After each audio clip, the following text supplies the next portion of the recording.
चलिए कोई बात नहीं, ये तो थ्योरी की क्लास है नहीं, बच्चे ऐसे भी लाइव रहते हैं।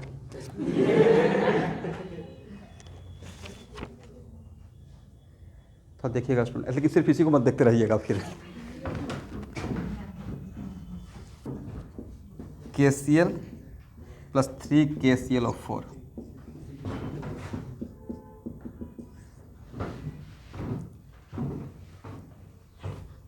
चलिए, calculate the mass of chlorine needed to produce 50 gram of KClO4। इसका मतलब यहाँ देखिए, ए दिया हुआ है और ए पूछ रहे हैं, ए दिया हुआ है और ए पूछ रहे हैं, तो क्या डायरेक्ट इसके बीच में आप पीओसी अप्लाई कर सकते हैं? नहीं कर सकते, क्योंकि यहाँ का हो सकता है क्लोरीन कुछ यहाँ पे बचा हुआ रह जाए। लेकिन this type of reaction are called series reaction. तो रिएक्शन फर्स्ट को सेकेंड के साथ दोनों में कॉमन रिएजेंट कौन है? KClO, right. यहाँ का KClO ही यहाँ पे यूज कर रहे हैं, दैट्स वाई इसको मैं सीरीज बोल रहा हूँ। और सेकेंड और थर्ड को आपस में रिलेट कौन कर रहा है? तो अगर मैं इसके हेल्प से इसका मोल निकाल लें, यहाँ देखिए, यहाँ का स्टोइचोमेट्रिक कोफिशिएंट, यहाँ पे सपोज कीजिए कि यहाँ पे मेरा 10 मोल है, तो यहाँ भी तो 10 मोल रहेगा, करेक्ट। बट यहाँ पे इसका प्रोड्यूस होने का तरीका और यहाँ पे इसका खर्च होने का तरीका सेम है या डिफरेंट है? तो स्टोइचोमेट्रिक कोफिशिएंट अलग है, but number of mole different रहेगा या सेम रहेगा? सेम रहेगा। तो इस थर्ड के हेल्प से मैं KClO3 का मोल निकाल लूँगा। मान लेते हैं इसका 5 मोल आया, समझाने के लिए, राइट। तो ये भी मेरा कितना रहेगा? 5। अब इसके हेल्प से मैं KClO निकालूंगा, इसका आ गया 6 मोल, तो इसका भी कितना रहेगा? 6। और इसके हेल्प से Cl2 निकाल लेंगे। तो समझिए क्वेश्चन सॉल्व करने का तरीका क्या रहेगा? यस। तो सबसे पहले हम लोग नंबर ऑफ मोल, ये RC मुखर्जी का वर्कआउट का क्वेश्चन है, RC मुखर्जी का ही क्वेश्चन है, ठीक है। Number of mole of KClO4 कितना होगा एवरीवन? इसका मास कितना दिया हुआ है? 50, और मॉलिक्यूलर वेट तो दिया हुआ नहीं है, तो KClO4 का मॉलिक्यूलर वेट कितना हो जाएगा? कितना? 138.5। इसको बाद में यूज करेंगे, ठीक है स्टूडेंट। इसका हम लोग यहाँ देखिए, इस वैल्यू को N1 मान लेते हैं। क्या मान लिए? N1 तो मेरा नोन हो गया। अब मेरा ये है N1, तो अब इसके हेल्प से मुझे A निकालना है, करेक्ट है ना। तो एक रिलेशन तो इस टाइप का रिलेशन पढ़े थे, A/N। एक तो डायरेक्ट इसका यूज कर सकते हैं, और नहीं तो फिर ऐसे बोल सकते हैं कि 3 mole of KClO3 for 3 mole of KClO3 required 4 mole of KClO3। 3 mole of KClO4 के लिए इसका कितना मोल चाहिए? तो इसका 1 मोल के लिए कितना चाहिए? 4/3। मतलब इसके हेल्प से इसका निकालने का तरीका ऐसे ही पढ़ेंगे ना। Since 3 mole of KClO4 required 4 mole of KClO3, then 1 mole कितना? 4/3, देन कितना मोल मेरे पास है? N1, और N1 का वैल्यू मुझे पता है, राइट, बाद में कैलकुलेट कर लेंगे। तो N1 मोल के लिए 4/3 N1, इसको बोल देते हैं N2। क्या बोल देते हैं? N2। तो भाई जो N2 है वही तो यहाँ पे N2 रहेगा। यहाँ का N2 इसका और यहाँ का मोल डिफरेंट रहेगा या सेम रहेगा? सेम रहेगा। अब बताइए, इसका 1 मोल के लिए इसका 3 मोल चाहिए, तो इसका N2 मोल के लिए इसका कितना चाहिए? इसको N3 बोल देते हैं। बोलिए फास्ट। 1 के लिए इसका 3 चाहिए, खर्च होगा, तो N2 के लिए कितना खर्च होगा? 3N2। तो क्या इसका N3 = 3N2 कर दे डायरेक्ट? और यहाँ पे जो N3 रहेगा वही तो यहाँ पे N3 रहेगा एवरीवन, करेक्ट। तो इसका 1 मोल के लिए इसका 1 मोल, तो इसका N3 के लिए इसका कितना? यस, इसका मतलब इसका N4 अगर बोलते हैं तो N4 = क्या हो जाएगा? N3। और N3 कितना के बराबर था? 3n2, n2 कितना का बराबर था? 4/3 n1, 3 और 3 आपस में कैंसिल, तो 4n1, करेक्ट ना? तो मास ऑफ क्लोरीन कितना हो जाएगा? Mass of Cl2 equal to number of mole of chlorine n2 71 into what 71, और n1 का वैल्यू आपके सामने है, वहां देखिए।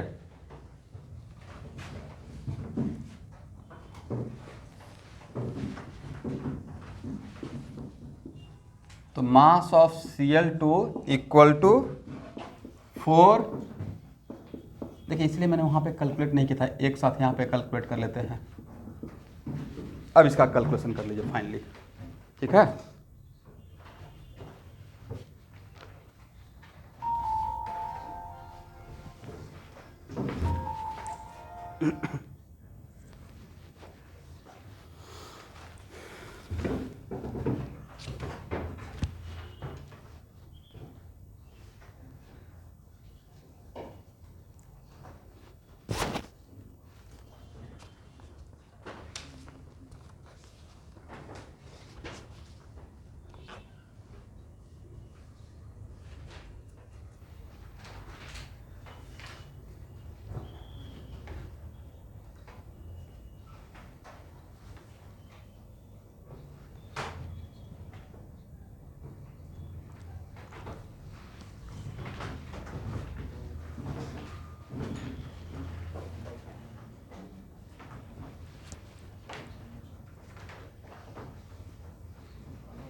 मोल कॉन्सेप्ट में थोड़ा सा कैलकुलेशन रहेगा स्टूडेंट, 8th क्लास का, इसको कैलकुलेट करना पड़ेगा। यहाँ पे आकर देखते हैं कि सबका पेन रुक जाता है, तो यहाँ पे पेन रुकता है तो वहाँ पे मार्क्स भी रुक जाएगा।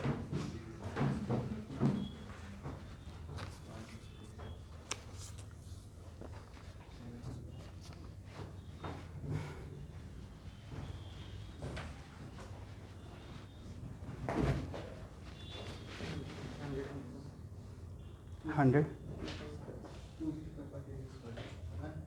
102 आया है, वेरी गुड। यहाँ पे जो फास्ट हो गए वो एग्ज़ाम में एक्सेलेंट कर लेंगे, 102.5 ग्राम, समझ गए?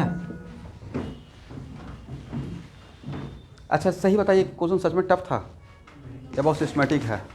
क्वेश्चन देखने से इसका लेंथ लग रहा था कि थोड़ा टफ है, बट इसमें इस एक्सरसाइज में ऐसे अरेंज किया हूँ कि हर डिफरेंट टाइप का कॉन्सेप्ट एक प्रॉब्लम है, डिफरेंट टाइप का आपको एक्सपोजर मिल जाएगा, राइट? चलिए इसी बात पे क्वेश्चन नंबर 2 ट्राई कीजिए।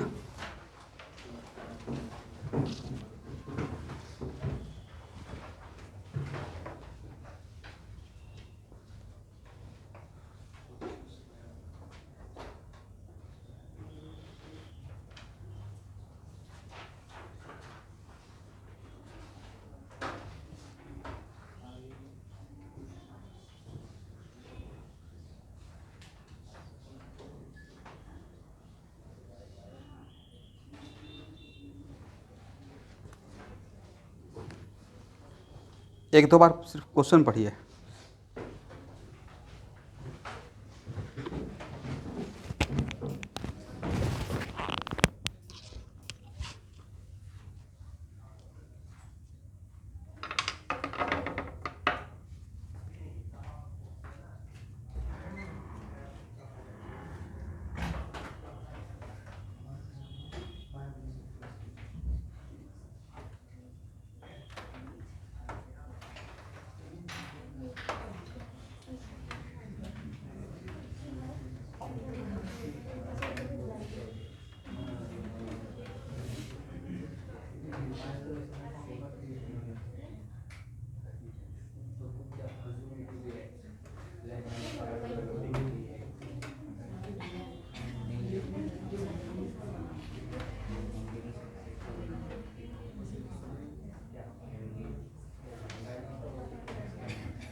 इसमें सबसे बड़ा प्रॉब्लम क्या हो रहा है कि पायरोसाइट क्या होता है वो आपको जानना है। तब तक गूगल कर लेते हैं। चलिए मैं आपको हिंट करता हूँ कि पायरोसाइट कुछ होता है जिसमें MnO2 भी एक कंपोनेंट है। It is kind of ore, इसमें और भी कुछ रहेगा, बट इसमें क्या क्या रहता है मेरा लुकआउट नहीं है। सपोज कीजिए कि देखते हैं हम कुछ खाने के पैकेट पे बहुत सारा इंग्रेडिएंट का परसेंटेज दिया रहता है। क्या क्या है वो नहीं पता है, बट इतना पता है कि 150 ग्राम टोटल है। इसमें शुगर मान लेते हैं कि 20 ग्राम है, तो परसेंटेज ऑफ शुगर तो निकाल सकते हैं। परसेंटेज ऑफ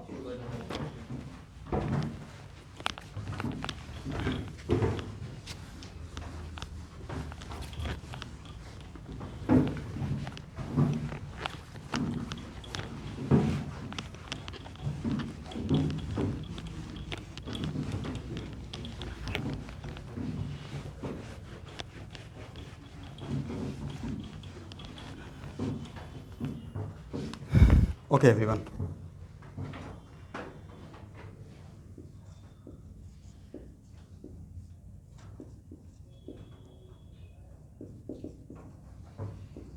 मास ऑफ पायरोसाइट कितना है? 1 ग्राम। और अगर मास ऑफ MnO2 पता कर लें, मानते हैं x ग्राम है, करेक्ट। इसमें A भी है, एक क्वेश्चन का लैंग्वेज से पता चल गया, तो परसेंटेज ऑफ MnO2 नहीं निकल जाएगा। Mass of this by total mass and to what, इसका मतलब बस अगर x निकल गया तो मेरा काम बन जाएगा। ये मेन थीम है। अब MnO2 का रिएक्शन होने का तरीका बताया गया है कि MnO2 के साथ रिएक्शन हो रहा था, कैसे क्या बन रहा है। With access of concentrated HCl,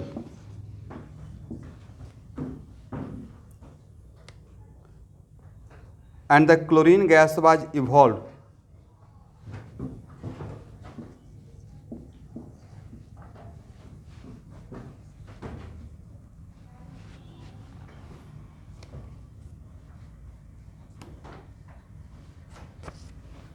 अब देखिए स्टूडेंट, ये बहुत बढ़िया क्वेश्चन बन गया है। यहाँ देखिए,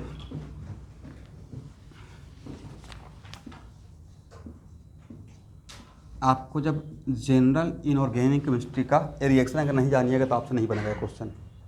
बट जनरल इनऑर्गेनिक केमिस्ट्री जब मैं पढ़ाता हूँ, इनऑर्गेनिक केमिस्ट्री स्टार्ट करने से पहले मैं कोई चैप्टर नहीं शुरू करता हूँ, एक टॉपिक ही लेता हूँ जिसका नाम है जनरल इनऑर्गेनिक। तो MnO2 को जब हम लोग हीट करते हैं तो इस तरीके से ब्रेक होता है, MnO plus nascent oxygen, correct. और ये नेसेंट ऑक्सीजन, इसका मतलब है कि ये हो गया ऑक्सीडाइजिंग एजेंट। क्या हो गया?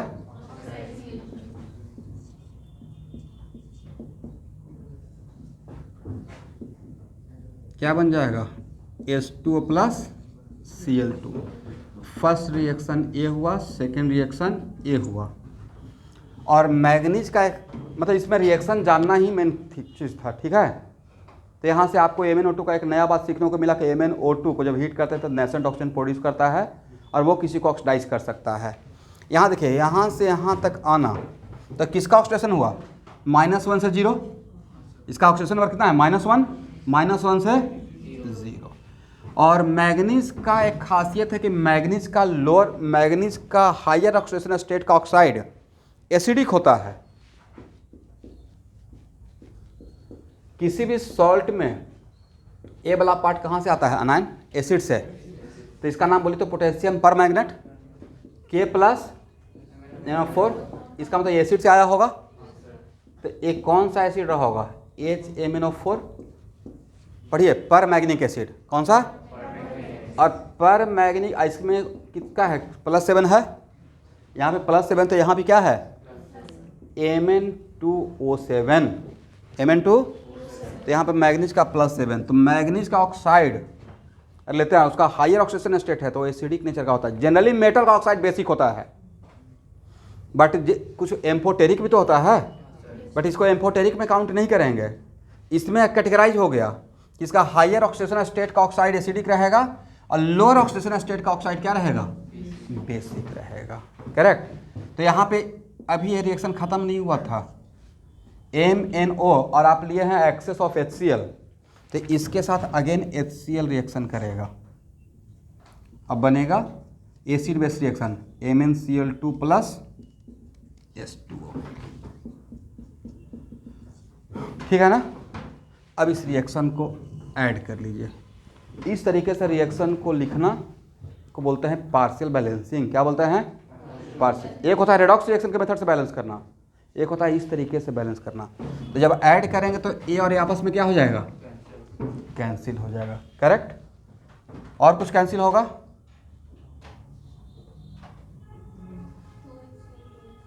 ए और ए भी तो कैंसिल हो जाएगा। करेक्ट। तो MnO2 कितना HCl खर्च हुआ एवरीवन? 4 HCl। ये तो सेम साइड है इसलिए कैंसिल नहीं होगा। यहाँ पे क्या बना? MnCl2 कितना वाटर? 2 ना, +2 H2O अब प्लस Cl2। देखिए तो रिएक्शन 100% बैलेंस है।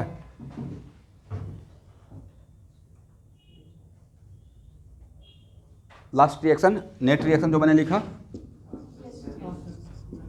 तो इसको बोलते हैं पार्शियल बैलेंसिंग। मैं हर स्टेप में बैलेंस करते जा रहा था। ठीक है, तो हर स्टेप को बैलेंस करके ऐड करेंगे तो लास्ट में भी क्या रहेगा?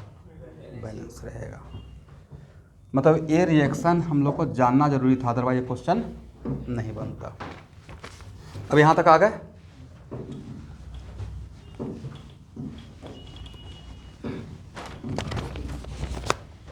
अब देखिए, एक क्वेश्चन भी आपका RCM का ही है। तो RCM बुक लिखा गया है, वो बोर्ड के लिए नहीं है, वो एंट्रेंस एग्जाम के लिए, राइट? तो उसमें इनऑर्गेनिक वगैरह सबका क्वेश्चन को मिक्स किया जा रहा है। अब यहाँ पे नेक्स्ट लाइन क्या था? तो MnO2 का रिएक्शन तो HCl के साथ पहला रिएक्शन तो हो गया। अब प्रोडक्ट किसके अकॉर्डिंग बनेगा everyone? And which one is the limiting and according to question? ये है मेरा लिमिटिंग रिएजेंट।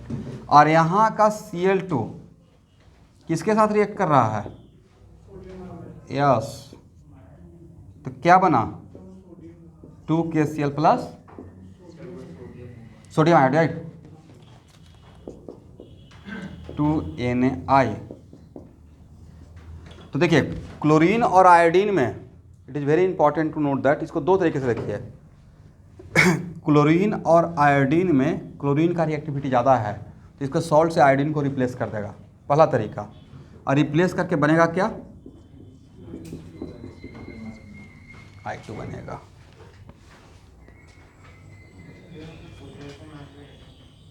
पोटेशियम आयोडाइड था ना, वही तो। चलिए स्टूडेंट, आपको नहीं था कि अब ये रिएक्शन फर्स्ट रिएक्शन और सेकेंड रिएक्शन सीरीज रिएक्शन हो गया है ना? अब आपके पास पता क्या है? आयोडीन। क्या आयोडीन के हेल्प से Cl2 निकाल लेंगे? और Cl2 के हेल्प से क्या MnO2 निकाल लेंगे? इसका नंबर ऑफ मोल मान लेते हैं N1। N1 तो हम लोग को पता है, N1 निकाल सकते हैं। How much? 1.27। और आयोडीन का एटॉमिक वेट कितना होता है? एटॉमिक वेट 127, तो 2 × 127 मल्टीप्लिकेट हो जाएगा, कितना होगा एवरीवन? 1/,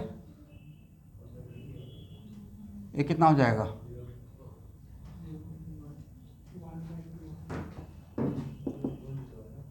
ये तो हो जाएगा 100 ना, तो 1/200। चलिए अब यहाँ देखिए, ये तो बिल्कुल सीधा साधा है, 1 मोल से 1 मोल, तो N1 मोल से N1 मोल, तो क्या बोल सकते हैं N2 = N1, N2 = what? N1। और ये मेरा N2 है, इसको N3 मान लेते हैं। अब ये भी तो बैलेंस है, 1 मोल से के लिए 1 मोल चाहिए, तो N2 के लिए कितना चाहिए? 2 मोल। इसका मतलब यहाँ से क्या बोल सकते हैं? N2 = N3, इसका मतलब N3 = N2 क्या हो गया है? N1 हो गया है, करेक्ट ना? और N1 हम लोग को पता है 1/200, तो mass of MnO2 1 number of mole N2 but the molar mass of MnO2 55 अब प्लस 32 ना, कितना हो जाएगा? 87/200।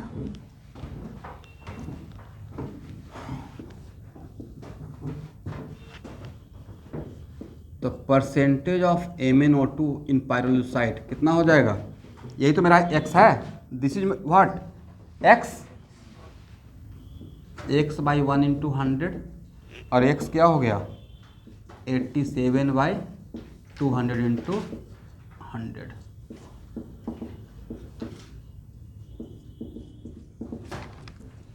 एग्जैक्टली 43.5। तो इसमें सबसे खास बात क्या था? रिएक्शन जानना। बिना रिएक्शन का आप without knowing the net reaction and how to write the net reaction, तो सर आपने लिख दिया, तो ये आप भी बाद में लिख दीजिएगा। This is the part of your syllabus, ठीक है? ये जनरल इनऑर्गेनिक केमिस्ट्री में आपको भी पढ़ना है। मतलब कहने का सेंस है बहुत कुछ पढ़ना है, जो एनसीईआरटी है उतना से काम नहीं चलेगा।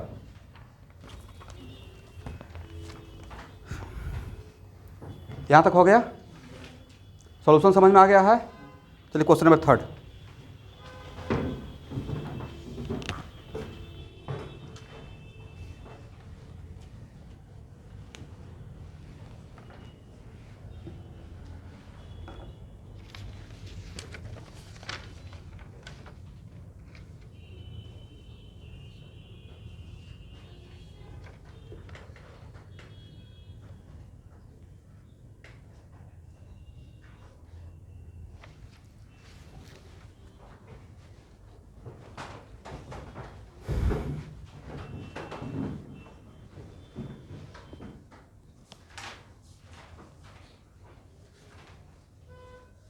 पहले तो क्वेश्चन नंबर 3 का पूरा रिएक्शन लिखिए जो लिखा हुआ है वहाँ पे।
इस क्वेश्चन में थोड़ा सा स्यूडो टेंशन क्या क्रिएट करेगा?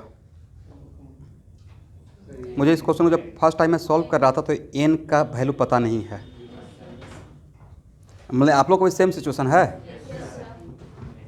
तो ट्राई तो कीजिए, आगे बढ़िए, हो सकता है एन बाद में कैंसिल हो जाए।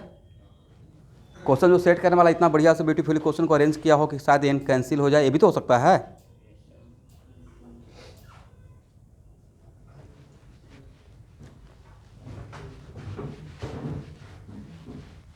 एग्जाम में भी ऐसा रहेगा, समटाइम्स ऐसा लगेगा कि अननोन है, कैसे सॉल्व होगा, आगे बढ़ जाएगा। कुछ क्वेश्चन ऐसे इस तरीके से अरेंज किया रहता है कि लास्ट में जाकर कैंसिल हो जाएगा। ठीक है, फॉर एग्जांपल कल के पिछले क्लास में गैसेस में, कल के क्लास में ही ना, एवरेज मोलर मास तो नहीं दिया रहता है तो हम लोग ए मान लिए थे, बाद में ए कैंसिल हुआ या नहीं हुआ, हो गया था।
कोबाल्ट है, राइट।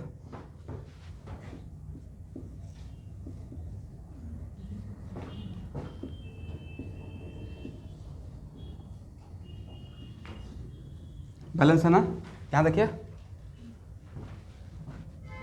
बैलेंस है।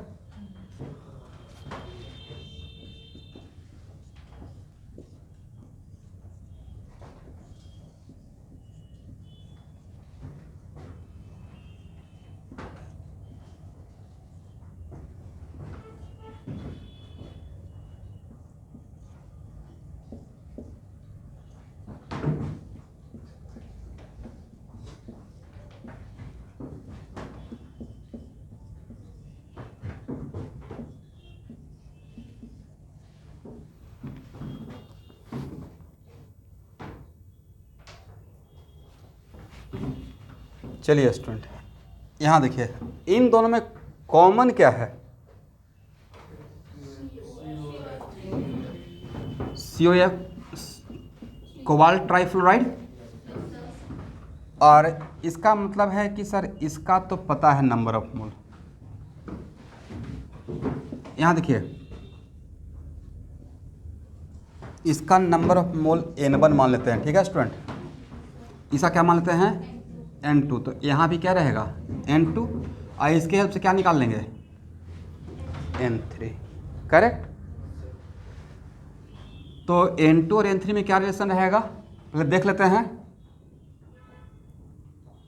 मतलब ये यहाँ से स्टार्ट करना है चीज़ों को,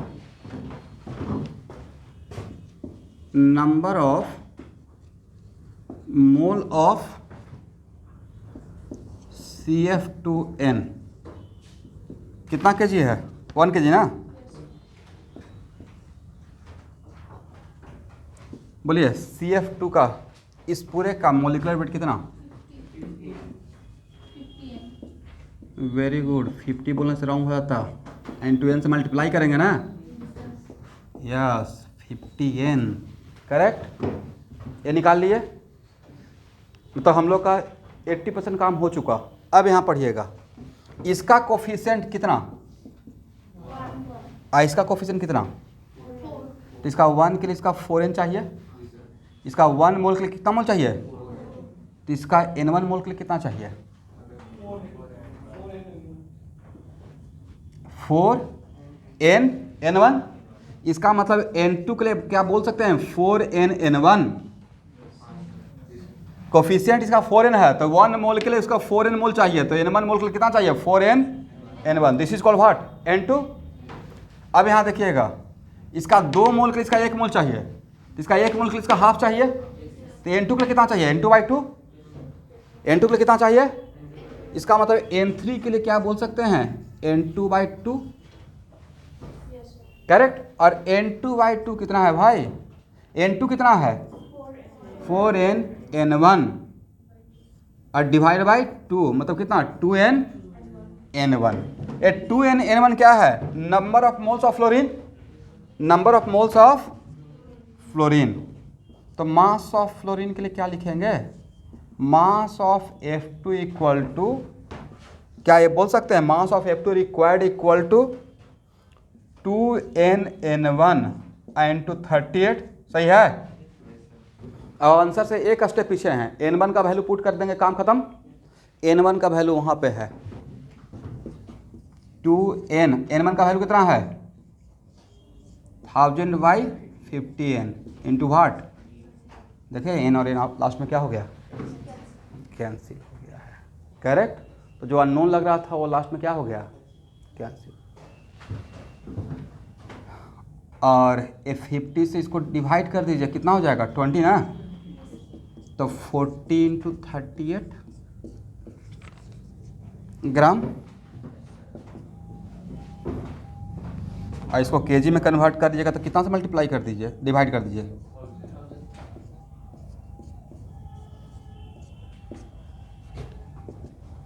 हाउ मच 1.52 kg, यही तो आंसर है, this is the answer. Solution समझ में आ गया है। चलिए तो इसी कॉन्फिडेंस के साथ क्वेश्चन नंबर 4 बनाइए।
A fluoride disposal plant was constructed to carry out the following reaction: 2F2 plus 4NaOH converted into 2H2O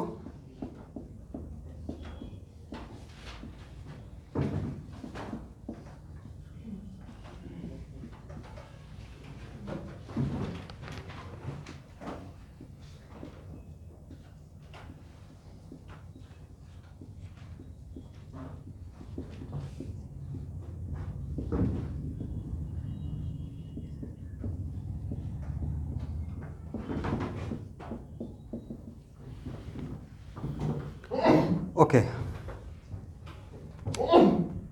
A plant operated enough time was added from time to time just bring out the complete precipitation of fluoride SCF2 over a period of time. 5 into 10 to the power 4 kg of fluorine was fed into plant and 15 into 10 to the power 4 kg of lime was added. What was the percentage utilization of lime? एक मिनट, percentage utilization of lime का मतलब है कि हम लोग lime कितना ले रहे हैं, राइट? तो इसका मतलब ये हुआ क्या, अब यहाँ it is very important to note that कि यहाँ इन दोनों को कौन कॉमन है, NaF। तो सबसे पहले इसके हेल्प से ये निकालिए। क्वेश्चन का लैंग्वेज से ही था कि टाइम हम लोग लाइम ऐड कर रहे हैं, राइट? तो पहले ये निकाल तो लें, क्योंकि इसके बारे में कोई कंडीशन नहीं दिया हुआ है। तो इसके बारे में अगर कंडीशन नहीं दिया हुआ है, इसका मतलब फ्लोरीन हम लोग टाइम टू टाइम दे रहे हैं।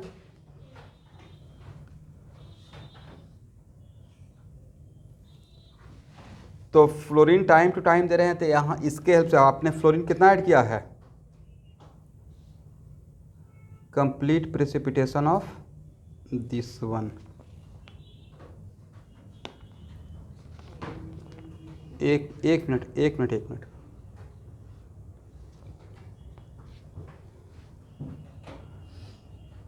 और फ्लोरीन ऐड किए हैं। मास ऑफ फ्लोरीन एडेड कितना है, mass of F2 added equal to 5 into 10 to the power 4 kg।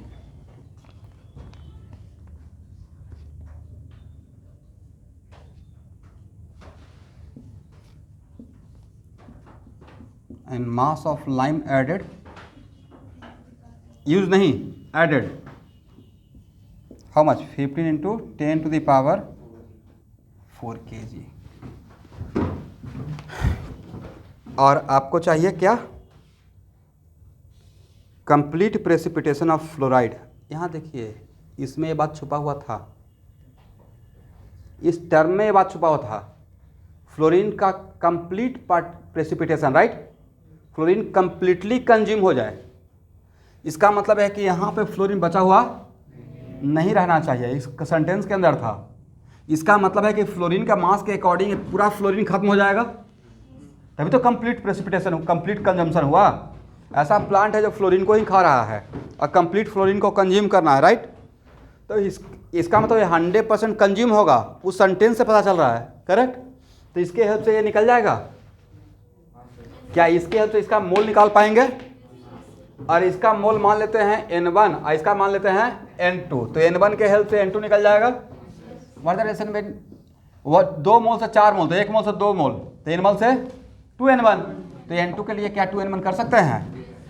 तो मेरे पास क्या रहेगा, ये 2N1 रहेगा, करेक्ट? अब इन दोनों में, यहाँ देखिए इन दोनों में हम लोग लिमिटिंग रेजेंट निकालेंगे, करेक्ट? अगर ये लिमिटिंग एजेंट हो गया तो 100% इसका यूज हो जाएगा। अगर ये लिमिटिंग एजेंट रहेगा तो ये 100% यूज होगा, लेकिन अगर ये लिमिटिंग रहा, देखिए तुम यहाँ पे 99% चांस है कि ये लिमिटिंग रहेगा, क्योंकि मुझे फ्लोरीन को कंज्यूम करवाना है, राइट? मेरा जो यहाँ पे अनुमान है कि शायद this one should be the limiting, लेकिन हम लोग निकाल लेंगे। इसका तो मोल पता हो गया, इसका मोल पता नहीं हो जाएगा, मास दिया हुआ है तो हो जाएगा ना। चलिए, तो first will find out the limiting reagent. अगर ए लिमिटिंग रेंज, यहाँ देखिएगा, अगर ए लिमिटिंग रेंज रहेगा तो इसके अकॉर्डिंग एक कंज्यूम होगा, तो इसलिए बचा रह जाएगा। तो बचा रह जाएगा तो जितना खर्च होगा वही मेरा परसेंटेज ऑफ यूटिलाइजेशन कहलाएगा। तो पहले मुझे लिमिटिंग रेंज निकाल के बताइए। N1 का वैल्यू बता सकते हैं? N1 equal to 5 into 10 to the power 4 और डिवाइडेड बाई 38।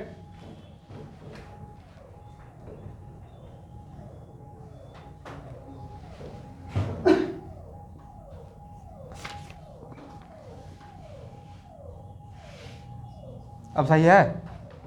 केजी को ग्राम में कर दिए, केजी को किस में करेंगे, ग्राम में।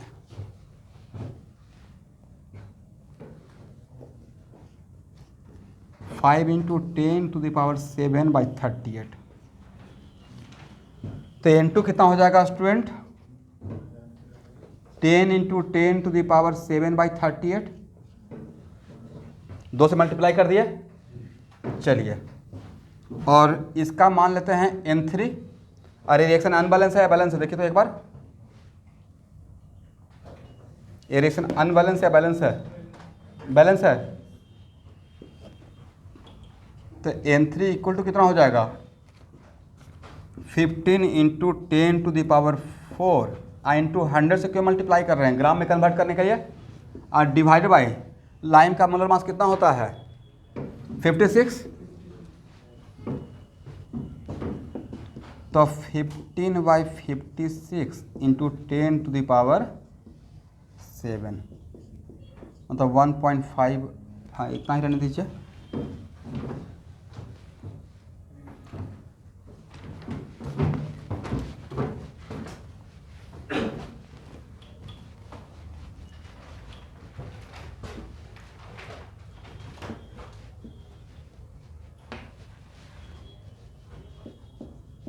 CaF2, इसको एक प्रोडक्ट मान लेते हैं।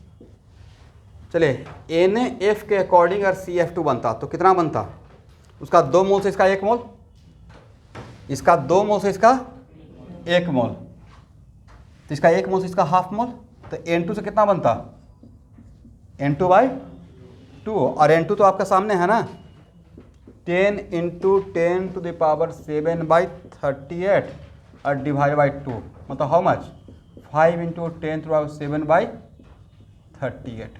करेक्ट है ना। और अगर लाइम के अकॉर्डिंग करेंगे तो इसका 1 मोल से इसका 1 मोल, कोफिशिएंट सेम है, तो इसका N3 से इसका N3 बनेगा, राइट। तो हाउ मच, 15/56 इंटू 10⁻7। बोले किसके according number of moles of CaF2 ज़्यादा है, ए वैल्यू ज़्यादा है भाई। सर डिवाइड करके देखना पड़ेगा ना, देखिए तो डिवाइड करके कितना क्या आता है, इसी वैल्यू को देख लीजिए ना, यहाँ से ही पता चल जाएगा, राइट। दोनों में कॉमन तो 10⁻7 है, 5/38 और 15/56। मुझे लगता है ये वैल्यू थोड़ा ज़्यादा होना चाहिए।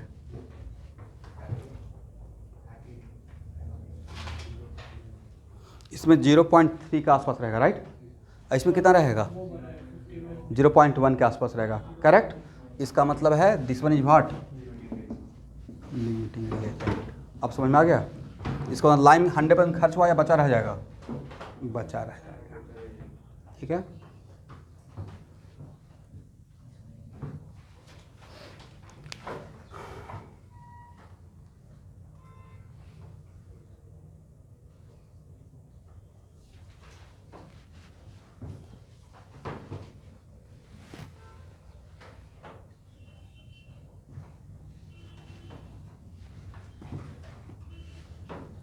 यहाँ तक लिख लिए हैं आप लोग, हो गया।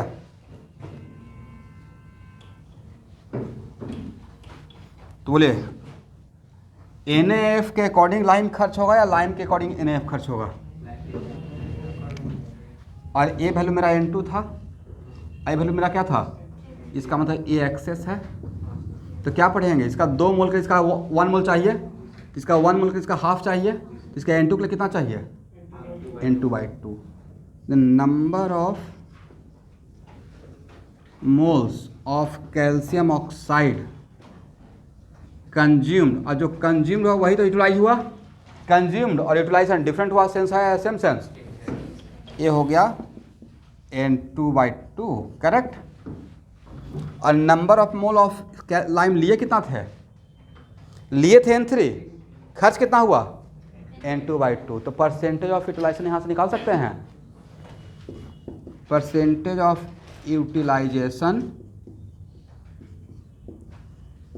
इक्वल टू N2/2 और divided by N3 into 100।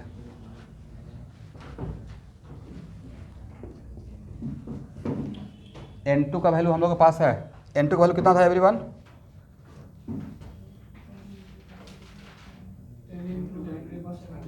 10 into 10⁻7/38 और n3 का वैल्यू 15/, डिवाइड बाई 2 भी तो करना पड़ेगा। 15/56 इंटू 10⁻, इंटू व्हाट 100, 10⁻7 आपस में कैंसिल हो गया। तो ये वैल्यू कितना हो जाएगा 5/38 इंटू 56/15 इंटू 100।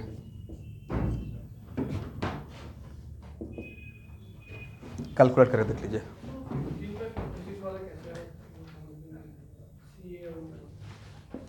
इसका मोल निकाले हैं सिर्फ, मोल इसका कितना है निकाल के देखिए तो, केजी है उसको ग्राम में कन्वर्ट कीजिएगा। और CaO का मोलर मास कितना, देन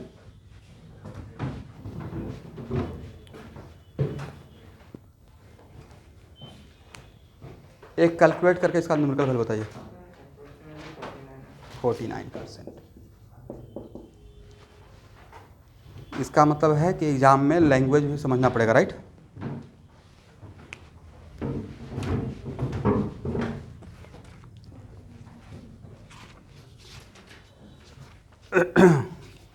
अब लिखिए होमवर्क,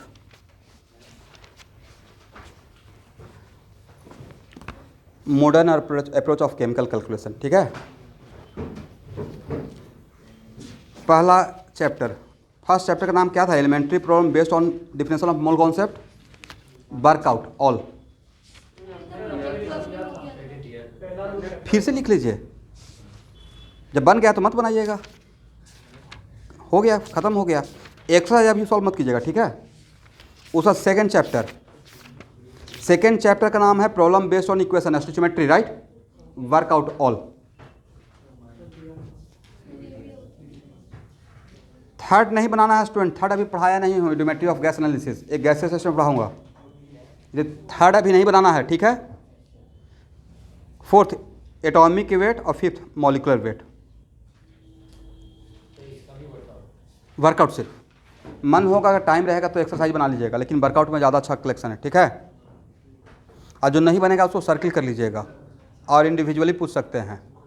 जो नहीं बनेगा उसका सर्किल कर लीजिएगा, वर्कआउट का देखना है। और इसका टाइम मिलेगा तो ऑब्जेक्टिव भी बना लीजिएगा, इस क्लास में ऑब्जेक्टिव रहता है, ठीक है।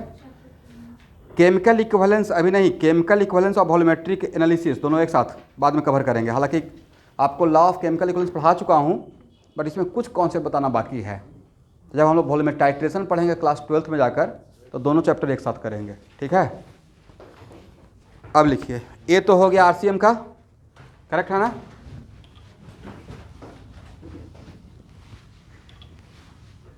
यहाँ देखिएगा देवाशीष,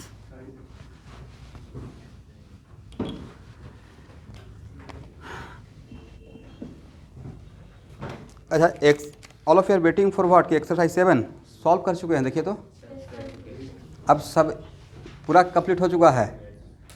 पहले कंसंट्रेशन से आगे जा रहे थे, पूरा कंसंट्रेशन सॉल्व हो गया है, फिर एक्सरसाइज फर्स्ट पेज से आ रहे थे।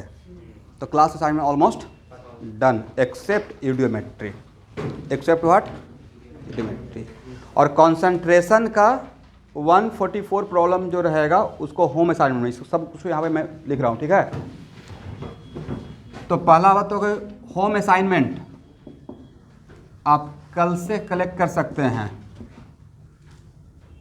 इंजीनियरिंग वाले स्टूडेंट इंजीनियरिंग बोल के कलेक्ट कीजिएगा, ठीक है। मूल कॉन्सेप्ट का क्या शेयर किए हैं क्या, वो नहीं, वो तो सिर्फ कंसंट्रेशन है, वो सिर्फ क्या है, वो डेमो था टेलर। अब मेडिकल वाले मेडिकल बोल के आज मैं दोबारा शेयर करूंगा, अभी जस्ट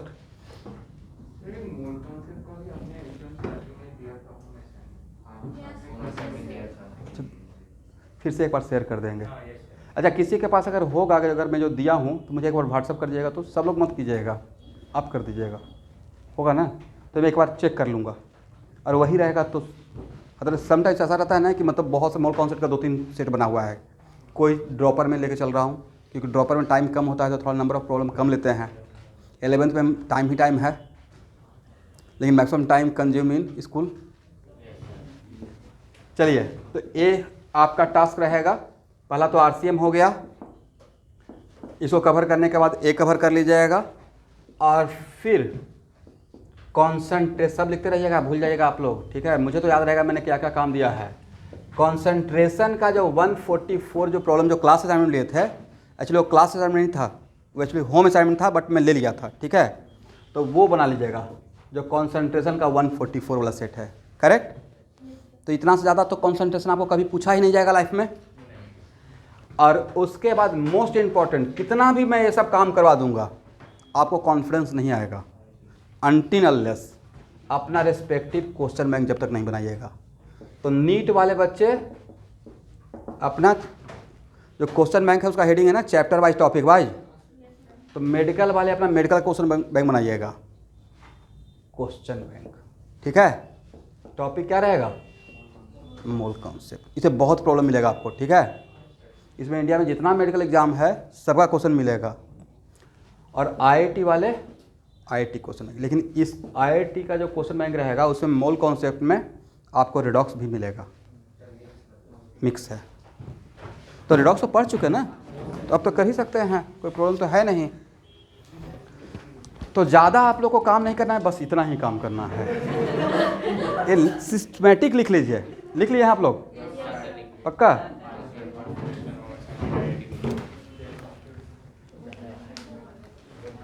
तो ऐसा नहीं है आप लोग जैसे और भी इंडिया में लोग तैयारी कर रहे हैं और डैम से हम, मैं तो सिर्फ वर्कआउट बोला हूँ ना, ये मैं पूरा बनाया होगा। अगर आपको फॉलो करवा रहे हैं तो खुद के लिए ज़रूर फॉलो किया होगा। हाँ, हम लोग के टाइम पे ज़्यादा नहीं किया था, बट ए और IIT question bank so many times किया था। तो एटलीस्ट आपको तो थोड़ा रिड्यूस कर दिया कि सिर्फ वर्कआउट ही देख लीजिए, टाइम कम है तो। लेकिन आपको एक्स्ट्रा ऐड हो गया कैटलिस्ट का असाइनमेंट। तो मैक्सिमम क्वेश्चन का मोमेंटम तो मैं यहाँ पे दे दिया क्लास असाइनमेंट में। क्लास असाइनमेंट अगर अभी तक देखा जाए तो कम से कम 100 या 150 प्लस प्रॉब्लम ले चुका हूँ, कॉन्सेंट्रेशन वगैरह सब मिलाकर शुरू से। तो 150 मैंने सॉल्व कर दिया और 200-250 आप सॉल्व कर लीजिए, 400 काफ़ी प्रॉब्लम प्रैक्टिस के लिए। तो नेक्स्ट मंडे को एक नोटबुक बनाए थे जिसका नाम था फिजिको इनऑर्गेनिक, जिसमें हम लोग क्या पढ़े थे, एटॉमिक स्ट्रक्चर और रिडॉक्स भी वहीं पे लिखे थे। तो उसी में केमिकल बॉन्डिंग पढ़ना स्टार्ट करेंगे। तो नेक्स्ट क्लास केमिकल बॉन्डिंग, ठीक है, नेक्स्ट मंडे।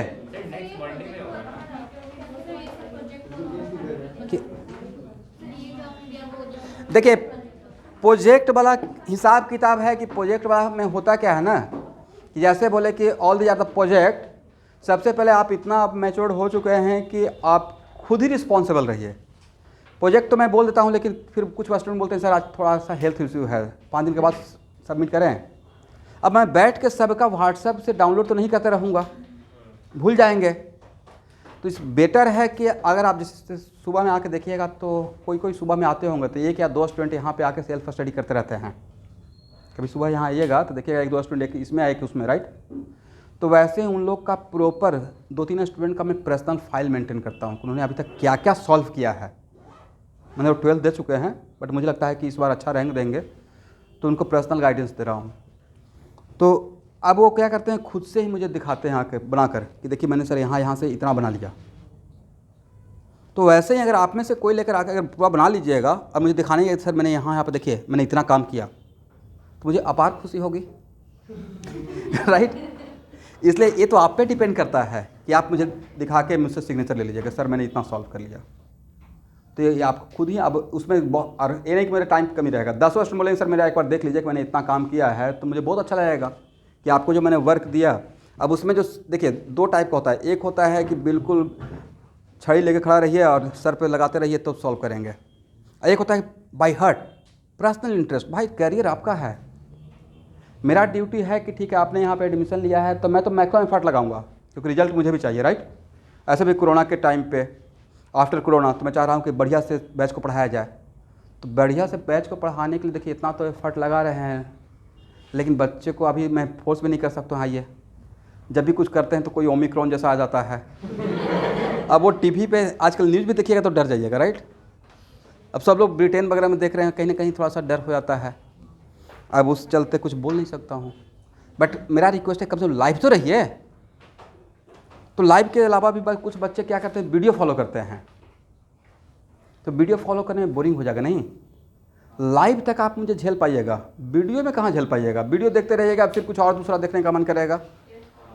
एक मूवी देख लेते हैं, थोड़ा सा फेसबुक कर लेते हैं, राइट। सिंपल सा बात है, हम लोग इंसान हैं भाई, भगवान थोड़े हैं। एक कोई टॉम क्रूज का मूवी नहीं है कि बिल्कुल एकदम एक पल भी आपका आँख ऐसे नहीं होगा। ये पढ़ाई है इसमें। हाँ, लेकिन एक बार जिसको इंटरेस्ट आ गया पढ़ने में, यकीन मानिए, अगर एक बार इंटरेस्ट डेवलप हो गया बाय हार्ट, अंदर से अगर एक जाग गया कि मुझे IIT नहीं बनना है, तब तो फिर आपको कोई नहीं रोक सकता है लाइफ में ऊपर जाने से, नो वन। पर वो बहुत अल्टीमेट वाला आने पड़ेगा।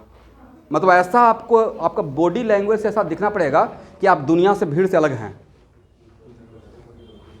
मतलब आपको ऑटोमेटिक को जैसे से पढ़ना स्टार्ट कीजिएगा, कॉन्सेप्ट आना स्टार्ट हो जाएगा, मार्क्स आना स्टार्ट हो जाएगा ना, तो ऑटोमेटिक आप भीड़ से अलग होना स्टार्ट हो जाएंगे।